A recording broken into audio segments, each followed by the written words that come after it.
Hey guys, welcome to Ghorkonna blog. আশা করি তোমরা সবাই ভালো আছো। তো আজকে একটা নতুন রেসিপি নিয়ে চলেছি, সেটা হচ্ছে নতুন শীতের যে নতুন ছোট ছোট আলু হয় সেটার আজকে কষা করব। তো সেইটাই আজকে তোমাদের সাথে শেয়ার করব। তো প্রথমে আলুটা সেদ্ধ করে নিয়েছি, তারপরে গায়ে ফুটো ফুটো করে নিয়েছি, এখন ভেজে নিচ্ছি যাতে ক্রিসপিনেসটা থাকে।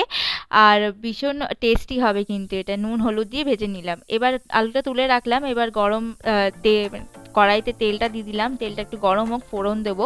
এখানে দেবো শুকনো লঙ্কা, লবঙ্গ, স্টার আর হিং, আর একটা দারচিনি, ছোট দারচিনি, তেজপাতা কিচ্ছু দেবো না। এইসব হিং দিলে কিন্তু ফ্লেভারটা খুব সুন্দর আসে। তো ফোড়নে দিয়ে নিয়েছি, একটু নাড়িয়ে নেব 2 মিনিট মতো।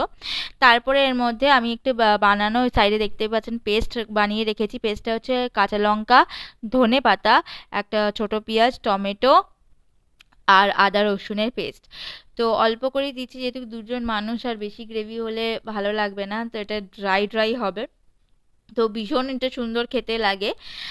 ও চেয়েছিল খেতে, বলেছিল, বাজার থেকে এনে দিয়েছিল, যে বললো একটু করে দাও। আমি ভাবলাম যে করছি যখন আপনাদের সাথে শেয়ার করি। এই দেখতে পাচ্ছেন পেস্টটা, এখানে দেখুন কি সুন্দর গ্রিন গ্রিন। আমার খুব ভালো লাগে ধনেপাতা দিলে, ফ্লেভারটাও আসে এখানে। তো ওই জন্য ধনেপাতা দিয়ে পেস্ট করে নিয়েছিলাম। বেশ ভালো লাগে, কালারটা খুব সুন্দর আসে। এবার দেখুন মশলাটা অনেকটা কালার চেঞ্জ করে নিয়েছে বলে আমি এখানে গুঁড়ো মশলাগুলো দিয়ে দিচ্ছি। প্রথমে দিলাম ধনে গুঁড়ো, তারপরে দিলাম লঙ্কার গুঁড়ো, তারপরে দিলাম হচ্ছে হলুদ গুঁড়ো। এবার দেবো জিরে, গরম মশলা দিলাম। এখন দেবো হচ্ছে জিরে জিরে গুঁড়ো। এগুলো দিয়ে সব এবার মিক্স করে নেব। এবার ভালো করে আবার এটার কালার চেঞ্জ হবে। হ্যাঁ, এর মধ্যে কিন্তু আরেকটা জিনিস দেবো, সেটা দেখতে হবে কিন্তু। তো চলুন দেখা যাক এর মধ্যে আমি কী দিচ্ছি, যেটার জন্য এটা ফ্লেভারটা আরও সুন্দর করে দেবে। তো এবার এর মধ্যে আমি দিয়ে দেবো হচ্ছে কাসুরি মেথি, যেটা এই রান্নাটার আরও ফ্লেভারটা বাড়িয়ে তুলবে। তো কাসুরি মেথিটা দিয়েছি, দেখুন মশলা থেকে মানে কি সুন্দর কালারটা আস্তে আস্তে চেঞ্জ হচ্ছে। তো আমি একার হাতে যতটা পেরেছি ক্যামেরা তোলার চেষ্টা করেছি, আপনাদের সাথে শেয়ার করতে আমার ভীষণ ভালো লাগে সব কিছু। তো তাই জন্য এবার দেখুন এখানে আমি আলুটা দিয়ে দেবো।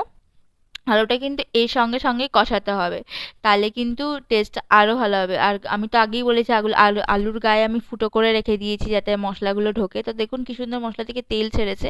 আলুটা মানে আমি আগে সিদ্ধ করে নিয়েছিলাম, তো তার জন্য আর বেশি মানে এটার উপর যুদ্ধ করতে হবে না, অলরেডি হয়েই গেছে প্রায়। এবার আমি মটরশুঁটি দিয়ে নেব। এবার এরকমই কিন্তু ড্রাই ড্রাই হবে। আর যদি আপনারা জল দিতে চান, একটু ঝোল রাখতে চান, রাখতে পারেন, কিন্তু আমার ভীষণ ড্রাই ড্রাই খেতেই ভালো লাগে। তো এখানে আমি দিয়ে দিলাম মটরশুঁটিটা, কিছুক্ষণ এখানে কষিয়ে নেব।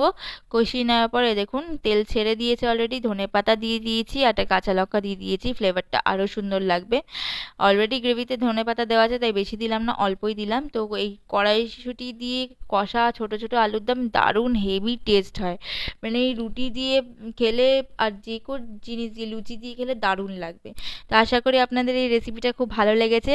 তো প্লিজ লাইক করবেন, শেয়ার করবেন আর সাবস্ক্রাইব করবেন চ্যানেলটাকে। প্লিজ প্লিজ আগিয়ে নিয়ে যান, সাবস্ক্রাইবটা খুব দরকার আপনাদের, ভালোবাসাটা ভীষণ দরকার। তো আজকের মতো এইটুকুনি, পরের ভিডিওতে আবার দেখা হবে আপনাদের সাথে।